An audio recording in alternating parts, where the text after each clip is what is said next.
Assalamualaikum warahmatullahi wabarakatuh. Selamat siang, salam sejahtera bagi kita semua. Teman-teman yang saya banggakan, pada kesempatan kali ini kita akan membahas terkait dengan Pancasila dalam konteks ketatanegaraan. Kita tahu bahwa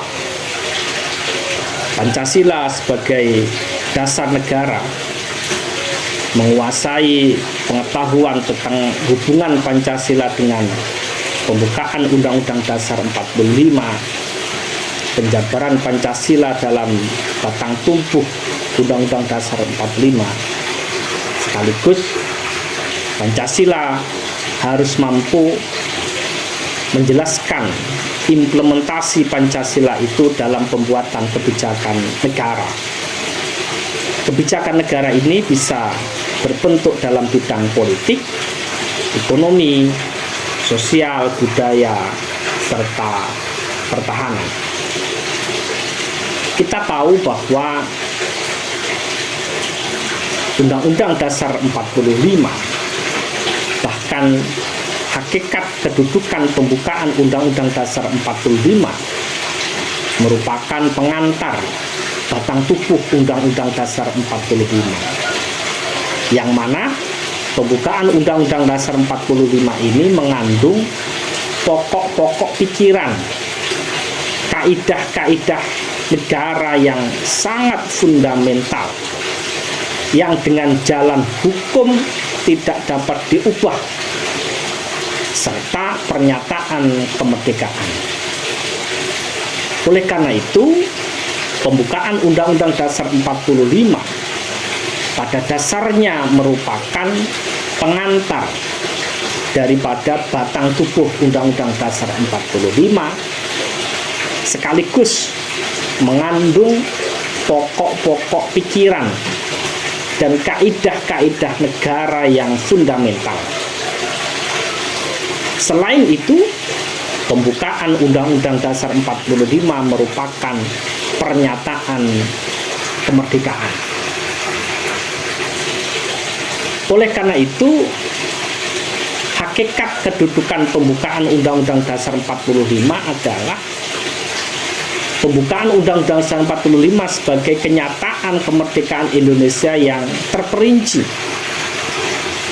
dari naskah proklamasi yang disampaikan pada tanggal 17 Agustus tahun 1945. Oleh karena itu, di dalam pembukaan Undang-Undang Dasar 45 juga menentukan adanya tata tertib hukum Indonesia. Dengan berlakunya pembukaan Undang-Undang Dasar 45, maka berhentilah tertib hukum yang lama dan timbullah tertib hukum Indonesia. Apa itu tertib hukum? Merupakan keseluruhan peraturan-peraturan hukum yang memenuhi 4 syarat. Apa itu? Yang pertama, ada kesatuan subjek yang mengadakan peraturan-peraturan hukum. Yang nomor 2, ada kesatuan asas kerohanian yang meliputi keseluruhan peraturan-peraturan hukum. Yang nomor 3, ada kesatuan waktu dalam mana peraturan itu berlaku. Dan nomor 4, ada kesatuan daerah dalam mana peraturan-peraturan hukum itu berlaku. Oleh karena itu, syarat tertib hukum sebagaimana meliputi 4 hal tersebut tadi, maka adanya kesatuan subjek, yaitu penguasa yang mengadakan peraturan hukum, ini harus terpenuhi adanya suatu pemerintahan, yaitu Negara Republik Indonesia. Yang nomor 2, adanya kesatuan asas kerohanian sebagai dasar dari keseluruhan peraturan-peraturan hukum yang merupakan sumber dari segala sumber hukum. Ini terpenuhi dengan adanya dasar filsafat negara Pancasila, yaitu alinea keempat pembukaan Undang-Undang Dasar 45. Yang nomor 3, adanya kesatuan daerah di mana peraturan-peraturan hukum itu berlaku. Hal ini juga terpenuhi dengan adanya kalimat seluruh tumpah darah Indonesia. Hal ini yang keempat, pembukaan Undang-Undang Dasar 45. Dan yang nomor 4, adanya kesatuan waktu, di mana peraturan-peraturan itu berlaku. Hal ini terpenuhi dengan adanya kalimat, maka disusunlah kemerdekaan kebangsaan Indonesia itu dalam suatu undang-undang dasar negara Republik Indonesia. Ini ada dalam alinea keempat pembukaan Undang-Undang Dasar 45. Oleh karena itu, dengan adanya pembukaan Undang-Undang Dasar 45 menunjukkan saat mulai berdirinya negara Republik Indonesia yang disertai dengan suatu tertib hukum. Oleh karena itu, pembukaan Undang-Undang Dasar menjadi pokok kaidah yang fundamental di dalam kehidupan berbangsa dan bernegara. Selain itu, pembukaan Undang-Undang Dasar juga memiliki makna yang sangat filosofis bagi negara Republik Indonesia. Selain itu, penjabaran Pancasila itu juga ada di dalam batang tubuh Undang-Undang Dasar 45. Penjabaran Pancasila dalam batang tubuh Undang-Undang Dasar 45 adalah konsekuensi dari ditetapkannya Pancasila sebagai dasar negara, di mana secara historis Pancasila sebagai dasar negara merupakan hasil pergumulan pemikiran para pendiri negara untuk menemukan landasan atau pijakan yang kokoh berdirinya negara Indonesia. Walaupun rumusan dasar negara itu baru mengemuka pada masa persidangan Badan Penyelidikan Usaha-usaha Persiapan Kemerdekaan Indonesia. Namun, bahan-bahannya telah dipersiapkan sejak awal pergerakan kebangsaan Indonesia.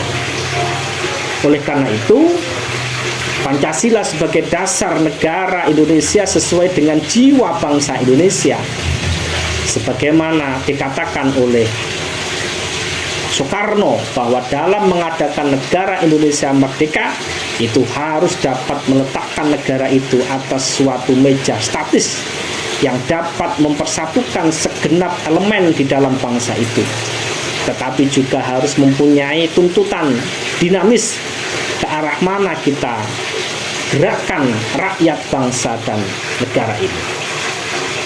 Oleh karena itu, Pancasila menjadi sangat penting bagi kehidupan berbangsa dan bernegara kita.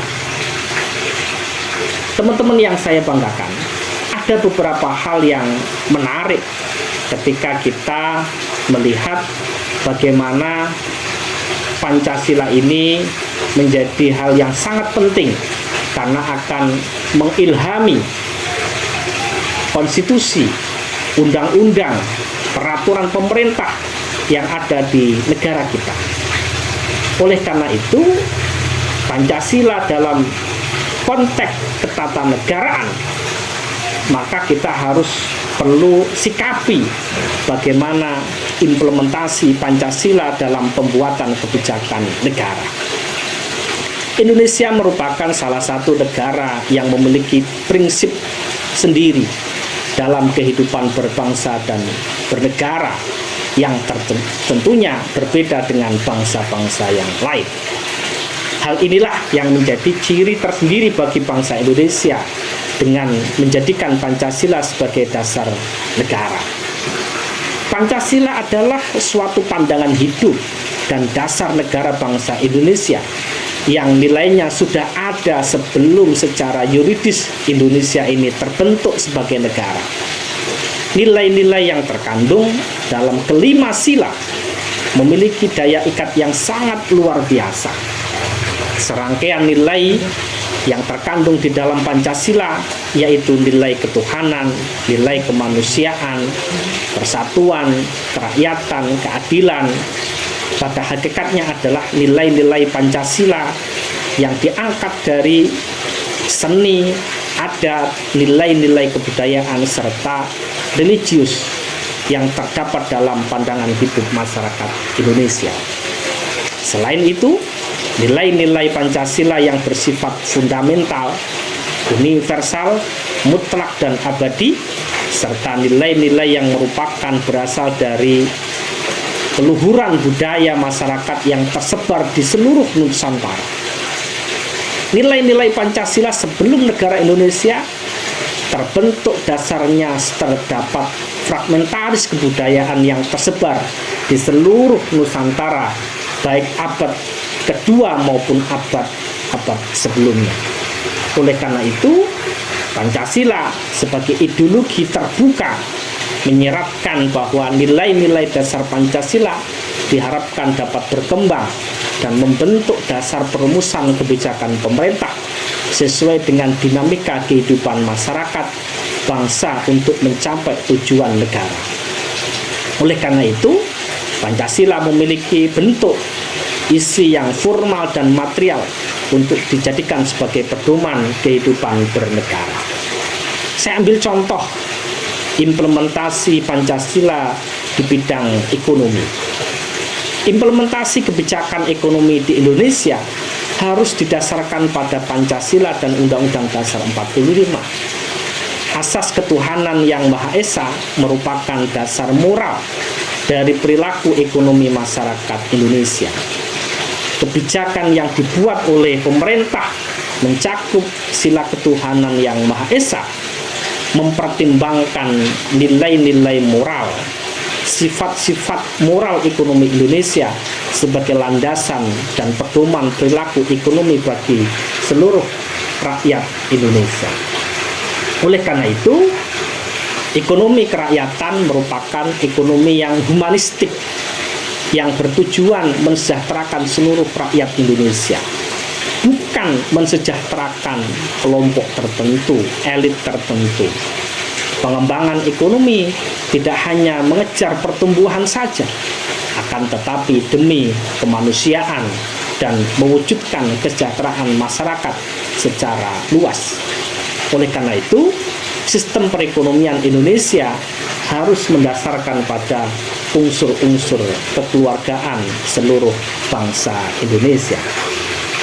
Implementasi Pancasila dalam pembuatan kebijakan ekonomi termaktub dalam pasal 27 ayat 2, pasal 33 dan pasal 34, yang mana 3 pasal ini merupakan penjabaran dari pokok pikiran kedaulatan rakyat dan keadilan sosial yang mempresentasikan sila keempat dan sila kelima Pancasila. Oleh karena itu, kita harus melihat bahwa di bidang ekonomi, Pancasila dapat diimplementasikan dengan cara-cara yang sederhana di dalam kehidupan sehari-hari, seperti aktif dalam operasi, mencintai produk dalam negeri, selalu membeli dan menggunakan produk lokal Indonesia dan lain sebagainya. Ini bentuk implementasi kebijakan di bidang ekonomi. Yang nomor 2, bagaimana Pancasila bisa terimplementasi dalam kebijakan di bidang politik. Perkembangan bidang politik harus bijak dan harus kita lihat bagaimana implementasi Pancasila dalam pembuatan kebijakan negara di bidang politik. Ini tertuang dalam pasal 26, 27 ayat 1 dan pasal 28. Pasal-pasal tersebut merupakan penjabaran dari pokok pikiran kedaulatan rakyat dan kemanusiaan yang adil dan beradab yang mempresentasikan sila keempat dan kedua dari Pancasila.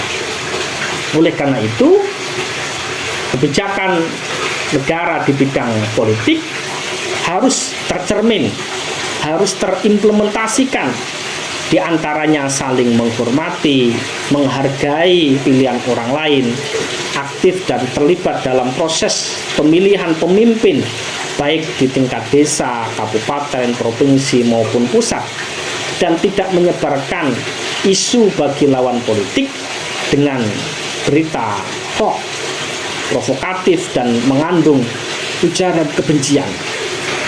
Yang nomor 3 adalah bagaimana implementasi Pancasila dalam bidang sosial budaya.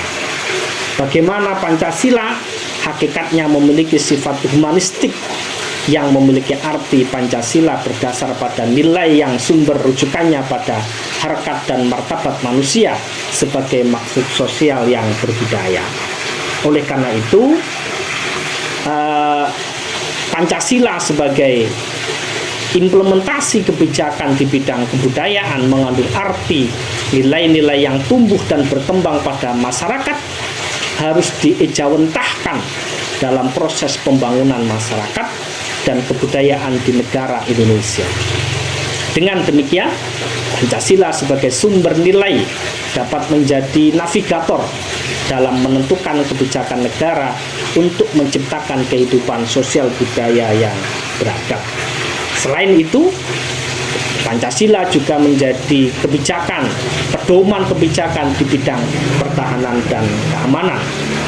Oleh karena itu, bagaimana pertahanan dan ketahanan wajib berdasar pada tujuan tercapainya kesejahteraan manusia sebagai makhluk Tuhan yang Maha Esa, merealisasikan kepentingan semua warga negara, menjamin hak asasi, persamaan derajat dan kebebasan, dan untuk mewujudkan keadilan dalam kehidupan bermasyarakat.